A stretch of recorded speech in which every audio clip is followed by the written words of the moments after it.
మేషరాశి వారికి చేయి వృత్తి వ్యాపారాలు అన్ని రంగాల వారికి అనుకూలంగా ఉంది. ఈరోజు వృషభ రాశి వారికి ఆదాయం బాగుంటుంది. మిథున రాశి వారి సంతానం వల్ల శుభవార్తలు. కర్కాటక రాశి వారికి కొన్ని సమస్యలు పరిష్కరింపబడతాయి. సింహరాశి వారికి భార్యాభర్తల సరైన అవగాహన. కన్యారాశి వారి ప్రభుత్వ సంబంధిత వ్యవహారాలు కలిసి వచ్చే అవకాశం.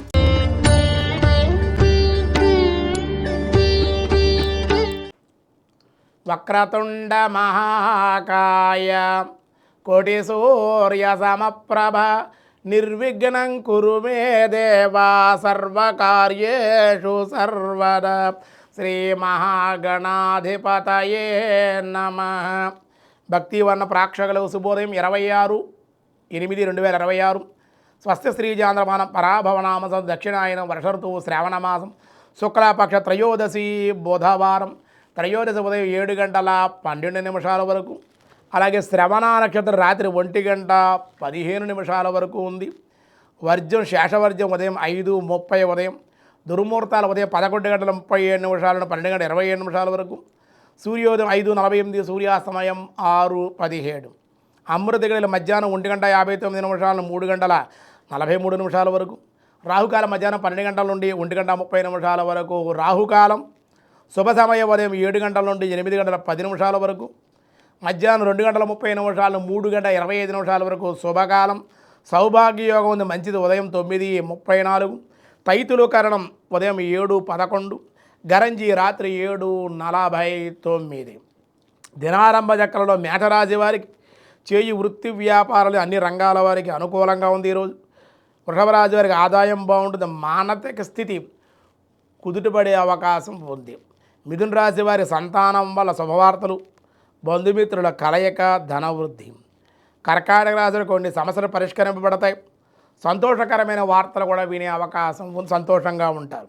సింహరాశి వారికి భార్యాభర్తల సరైన అవగాహన, సంఘంలో ఉన్నత స్థితి. కన్యారాశి వారి ప్రభుత్వ సంబంధిత వ్యవహారాలు కలిసి వచ్చే అవకాశం, ధనలాభం. తులారాశి వృత్తి వ్యాపారాలు అంతగా బాగుండవు.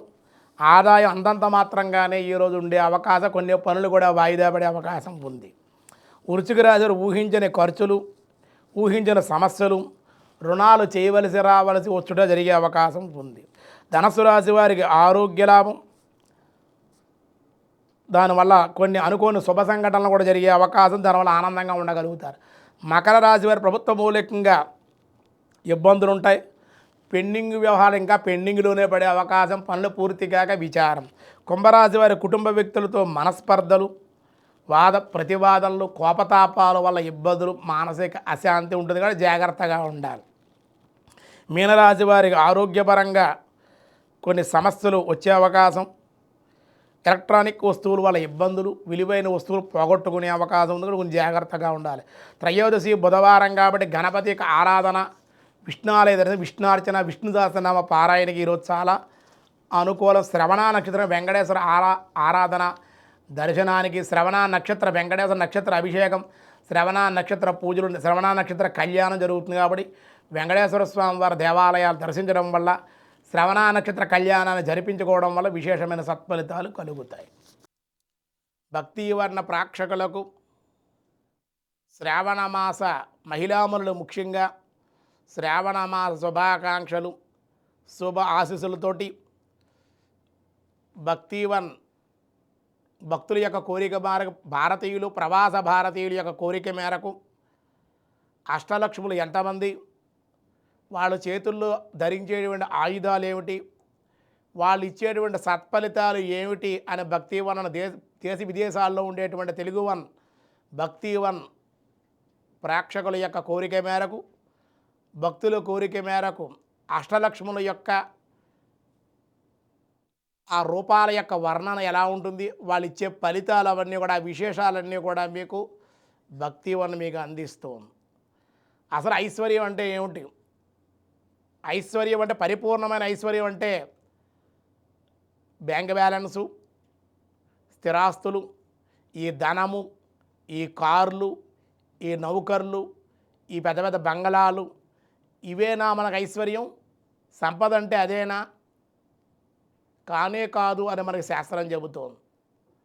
అందుకే సృష్టి ప్రారంభమైన తర్వాత లక్ష్మీదేవి ఇలా ఇంతమంది అడుగుతున్నారు, ఇస్తున్నావు, అలా కాకుండా ఎవరెవరికి ఏ ఏ కోరికలు ఆయా రూపాల్లో నేను అవతరిస్తాను అని లక్ష్మీదేవి స్వామికి శ్రీ మహావిష్ణువు చెప్పారు.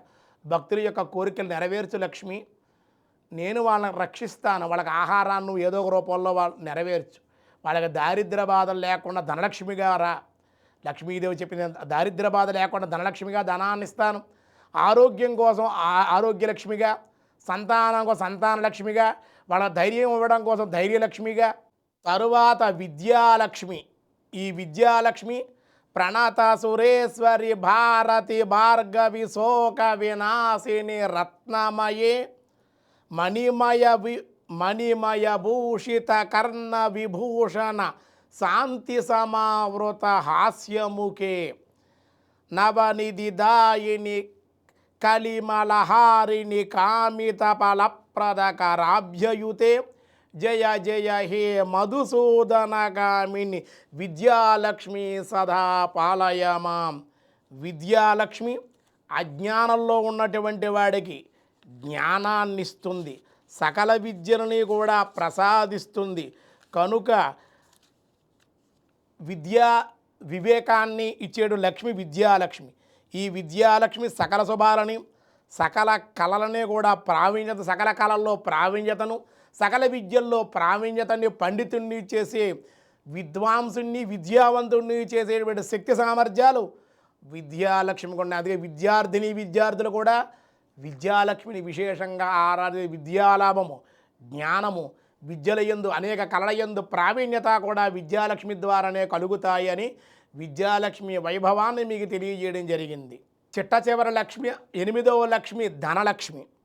ఈ ధనలక్ష్మి ఎలా ఉంటుందంటే కనుక ఎవరి ధీమి ధీమి ధిందిమి ధిందిమి ధిందిమి ధుందుబి నాదసు పూర్ణమయే ఘుమ ఘుమ ఘుంగుమ ఘుంగుమ ఘుంగుమ శంఖని నాదసు వాద్యనుతే వేద పురాణ ఇతిహాసు పూజిత్ వేద పురాణ ఇతిహాస సుపూజిత వైదిక మార్గ నిదర్శయుతే జయ జయ హే మధుసూదనగామిని ధనలక్ష్మీం సదా పాలయ మాం అని ధనలక్ష్మీదేవిని విశేషంగా ఆరాధన చేశారు.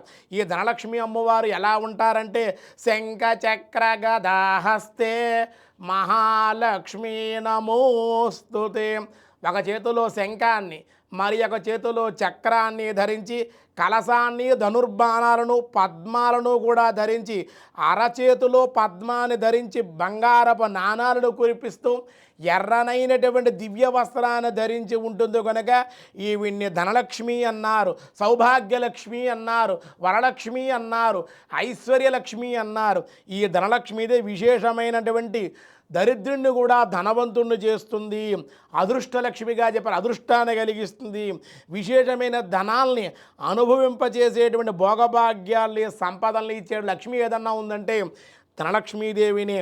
ధనం ఒకటే కాదు, ఆవిడ వ్యాపారం మూలకంగా వృత్తి ద్వారా చేసే ఉద్యోగంలో అభివృద్ధి, వ్యవసాయంలో అభివృద్ధి, వ్యాపారంలో వ్యాపారలక్ష్మిగా, భూలక్ష్మిగా, వ్యవసాయ లక్ష్మిగా, వృత్తిలో, అలాగే మోక్షలక్ష్మిగా, ధనలక్ష్మిగా, ధాన్యలక్ష్మిగా, ఇలా రకరకాల లక్ష్మిలుగా ఉన్న లక్ష్మి ధనలక్ష్మిగా విశేషమైన ధనధాన్యాలని, విశేషమైన ధనాలని, అలాగే స్థిరాస్తుల్ని, భవనాలని, వాహనాలని, సకల ఐశ్వర్యాలను ఇచ్చేయడం లక్ష్మి, సకల సంపదలను ఇచ్చేయడం లక్ష్మి ధనలక్ష్మిగా చెప్పారు. ధనలక్ష్మిని విశేషంగా ఆరాధన చేయాలి, దర్శించాలి అని అష్టలక్ష్ములు కూడా మనకి అనేక పురాణ గ్రంథాల ఆధారంగా, దేవీ భాగవతం ఆధారంగా, మహర్షుల యొక్క ప్రార్థన మేరకు భృగు మహర్షి, అలాగే శ్రీ మహావిష్ణువు, అలాగే ఇంద్రుడు, ఇలా దేవత ఎంతోమంది ఋషులు అమ్మవారిని వేడుకుంటే ఆయా రూపాల్లో అవతరించింది లక్ష్మీదేవి.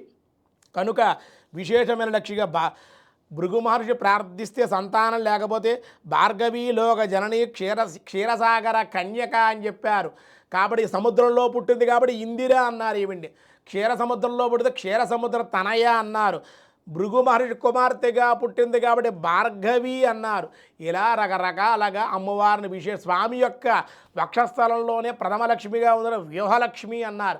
ఆవిడే ఆదిలక్ష్మిగా, అష్టలక్ష్ములుగా మానవుల యొక్క కోరికలకు, వాళ్ళ వాంఛలకు తగ్గట్టుగా అమ్మవారు ఆయా రూపాల్లో అవతరించింది. కాబట్టి ఈ శ్రావణ మాసంలో లక్ష్మీదేవిని విశేషంగా అష్టలక్ష్మి రూపాల్లో, అలాగే వరాలిచ్చే లక్ష్మిగా వరలక్ష్మిగా కూడా మన ఆరాధన చేసుకోవాలని భక్తుల యొక్క కోరిక మేరకు భక్తివన్, తిరుగువన్, భక్తివన్ ఈ అష్టలక్ష్మి వైభవాలు, అష్టలక్ష్ములు ఎలా ఉంటారు, ఏ ఏ లక్ష్ములు, వాళ్ళు చేతుల్లో ఏ ఆయుధాలు ధరిస్తారు, ఏ వస్త్రాలు ధరిస్తారు, ఏ లక్ష్మిని ఆరాధిస్తే ఏం ఫలితాలు కలుగుతాయి అనే పూర్తి వివరణాత్మకమైన విషయాలన్నీ కూడా భక్తివన్ ద్వారా మీకు అందివ్వడం జరిగింది.